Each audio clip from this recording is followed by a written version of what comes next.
So how do I approach single and album mastering? Is it the same? Do I treat them the same, or are they completely different beasts? Well, the way I see it these days is that everybody is downloading singles tracks at a time.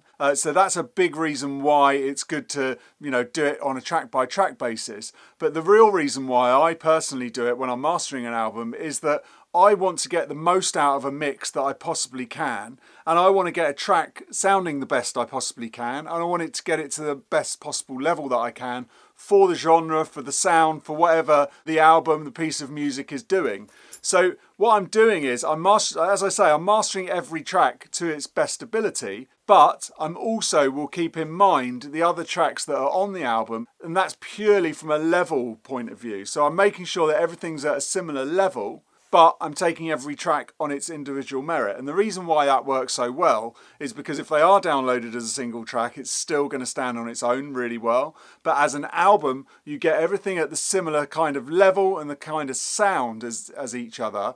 But you know that each track is going to be at its optimum. And also you know that it's going to have light and shade in the album. So the track isn't going to necessarily be as bright as the other track just because one track's bright and one track's dull. You're going to take them, they're going to have ups and downs, which is a natural process when you're making an album. You don't want every track to just be in your face, unless obviously you're a pop artist where you have, say, first 5 tracks in your face and then a few fillers.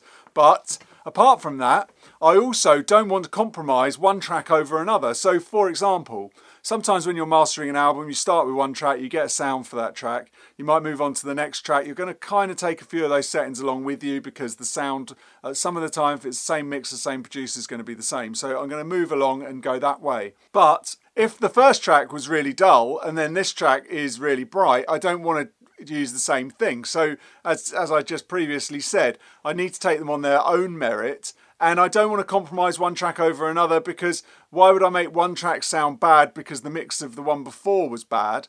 I just want them all to sound really good, and when they're played together they're all at the same level and it all sounds really good. So that's my thought process when I go to master an album, when I go to master a single. I just want to get the best job I possibly can for that track and for that mix, and then make sure it sits in the album with the rest of the tracks, really. That's how I look at it, and it will sit in with the rest of the tracks if I'm just keeping that level in mind, because that's the main differentiator between most tracks.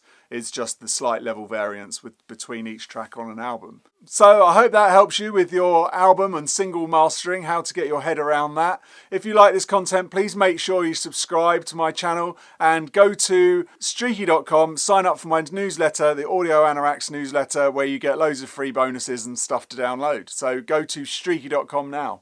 Thanks for watching. Bye.